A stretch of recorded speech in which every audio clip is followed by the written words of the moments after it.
Hello guys, I decided I'm doing a comparison video on three of the, I'd say, 5 or 6 major brands that were out there back in the day. I mean, there were Simplicity and Alice and, some of those. But these are the three major, series, I can't forget them, brands. But, let's pop the hoods, talk about power plants.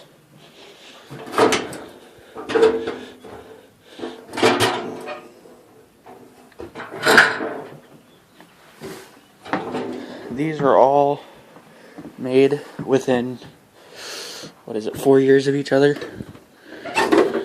So this is a very good comparison. This came with a 8 to 16 horsepower, this frame. This is a wide frame model, my personal favorite of the IH Cubs. I am a huge fan of the 100 series Deers, and I'm a huge fan of just those style wheel horses. But this came with a 8 to 12 horsepower, depending on the 110 and the 112 model. And these are all gear drive. That's why I'm not comparing the 140 here or anything. But obviously the 140 might be a little bit better out of these three. But this came, 8 to 16. I'm not quite sure what those came with, but I assume the same deal. Might not be particularly the Raider 12, obviously. That came with a Tecumseh, whatever, and a 12 horsepower cooler. The Tecumseh was 12 horsepower as well. I guess let's get into this. Let's go into Drivelines.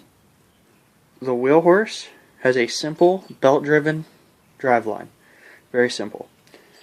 The Cub Cadet has a little bit more complicated clutch, shaft, driveline. There's a shaft going from the motor to the trans, and then there is a clutch, S10 type clutch, right here actually, where that cover is. It's a very solid, very durable setup. It never slips or anything like that. You can upgrade them, there's parts for them. The only thing that I say is complicated is when they do go, which is every 30 years or so, they are very difficult to replace. Now let's get into the driveline of the 110. This has the Peerless 2300 trans, and it runs off of a variator. I'm going to have to pick the best driveline to go to this, although that's a super close second. Reason being, it's simple. If anything goes wrong, real easy to fix. I'd almost have to tie these two. This has a little bit more durability than a belt, obviously, but that belt will never slip if you know what you're doing. So, that's pretty close. This has that belt running off the variator, just a lot more stuff to go wrong. And don't get me wrong, this is a nice tractor. I do think it is the weak point out of these three, though. It's the weakest one. Build quality, let's go over that. This might be a good example. When I go to stand on this, that bends. I don't like that. This, when I go to stand on it, that won't bend. Not whatsoever. Alright, let's go over the wheel horse.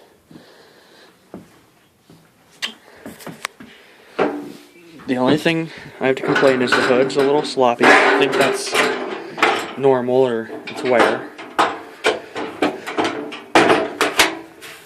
The transmissions in these are very reliable. I got a 4-speed, which makes everything super simple. I'll show you me sitting on every one of these. Show you kind of what the driver's view is like. It's very long, narrow, back. It's super comfortable. This whole back part, I don't know if I can do that right now. Opens up, you can put weights, toe straps. That's what I have in there right now, is a toe strap. I love that option. The Cub, the battery's located back here. It's got a rear lift on mine, which was optional. But I'll do a sitting view on this. And if you watch my videos regularly, you already have an idea. Especially on the Cub, I've had it for a little while now. It's pretty comfortable, pretty high up. I'd say it's the most comfortable one out of the three. Especially because I'm 6'2", and I can move the seat so far back that I can't touch the wheel or the pedal. And I really appreciate that for my age. But you can also move the seat up where a person who's, you know, 5'2" can touch the pedals. This one feels pretty good. It looks pretty good. I'd say out of these three, this one's probably the better looking. It's the, you know, the hood just kind of fits it, and the side cover there. As I said, there's the variator. Another complaint, I don't know if you can see, these gears are super close together here. I'm not the biggest fan of that, to be completely honest.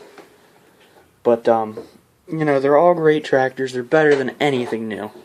There's not even a question there. But, the most durable out of all of them is going to have to go to the Cub. Simply because fiberglass, I love the fiberglass hoods, but if I were to run into something, it's not going to be a good result.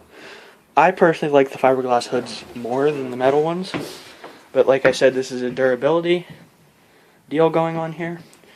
Now, this was shaky. I wouldn't sit on it. It's pretty thin sheet metal.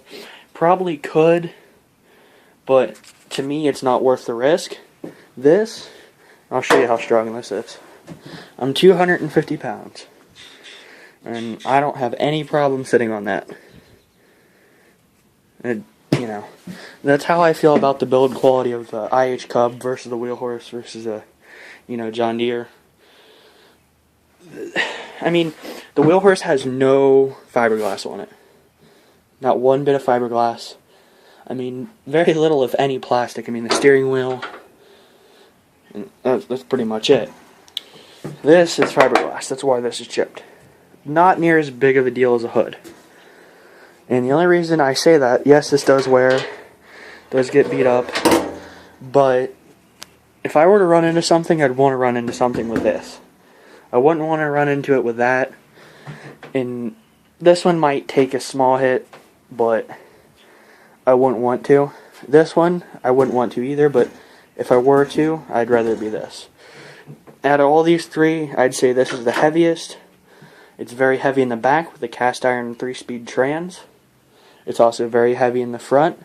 I believe, yeah, this is a cast iron. I think this is cast iron right here. I'm not 100% sure. But they're super heavy in the back and up front. They actually use these trans in some of their 4-cylinder tractors. So that just goes to show how durable and tough these trans are for, you know, IH Cubs. But I just figured I'd do a little video to compare these. You can take your choice. Try not to be biased when watching this video, because like I said, that's not what this is about.